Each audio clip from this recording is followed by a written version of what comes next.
Hey guys, it's One Battle One, and today I have an exclusive review of a custom Lego Tumbler.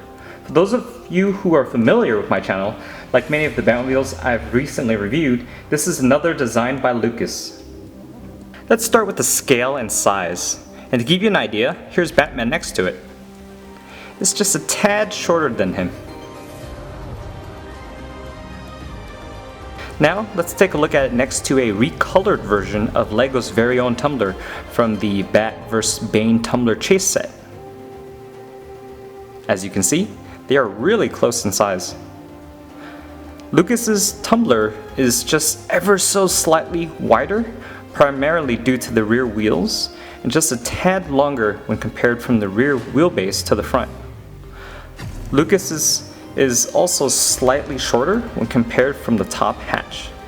The similarities between the two end there, because in my opinion, the level of detail in Lucas's design just blows Lego's model away. There's so many details packed into this relatively small model. The highlight for me is the design of the front end.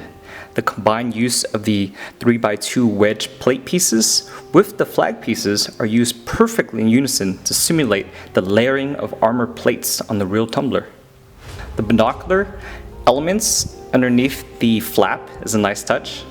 The entire center column is built with plates attached on its side and held together by modified bricks that have studs on the sides.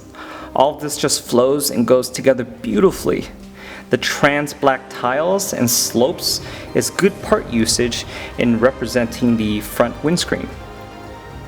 I really like how these neuro-modified plates with the bar on one end is used for shaping and transitioning to the side. It's interesting to see how the flag pieces are used in this model. In addition to being used for armor layering, it's also used as wheel covering for the front wheels and shaping for the midsection of the vehicle. I'll also show you later how it's used on the rear. The clip piece in pearl gold is a nice way of giving it that small touch of gold treatment that's on the real Tumbler. You'll also notice a similar gold treatment right underneath the side windows. And speaking of windows, Lucas is especially proud of having simulated windows that are properly closed up, unlike many other models, and I would have to agree. Although, I'm not a huge raving fan for this use of particular modified brick representing the side vents, but I can't think of a better way of doing it at this scale with the constraints imposed by this particular build. The relatively new 2x2 wedge plate pieces has allowed for a more accurate shape of the top hatch that couldn't have been accomplished with the parts available in the past. This is one of the great things I love about Lego. With the continuous introduction of new parts, means that there are possibilities of improvement for past designs. The gold bits made up of U-clips and minifigure hands hold together the rear fins and are surprisingly stable considering its connection method. They hinge off a plate with the bar at the end, so you are able to slightly change the angle that they are at.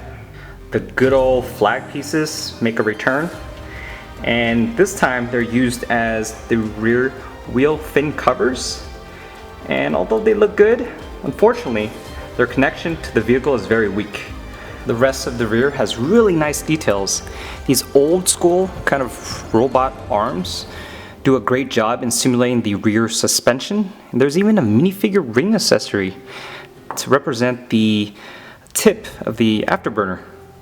And for those of you who are wondering, Batman does fit with cowl and all. It's just a little bit difficult to get him in because you have to remove a lot of the pieces that go up on top of the hatch. I created a little backdrop for it so you guys get an idea of what it may look like in its more kind of natural habitat.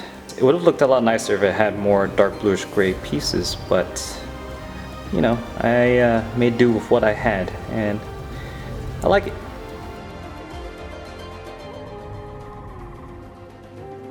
The two biggest cons I have with this build are the front wheels have a very flimsy connection since it's just held up by a bar piece that connects to a U-clip on the inside for each wheel. The rear fins / wheel covers also has a very flimsy connection. The pneumatic T-bar pieces are barely held up by gravity and the tension from the hand of the old robot arms. With these two cons, I can't recommend this design as being durable or even playable for children. However, if you're an adult like I am, I do highly recommend it as a display model since it's really accurate and really close to minifigure scale. I hope you enjoyed that review of Lucas's Tumbler. Please subscribe if you haven't already because there's more to come, and I'll talk to you soon.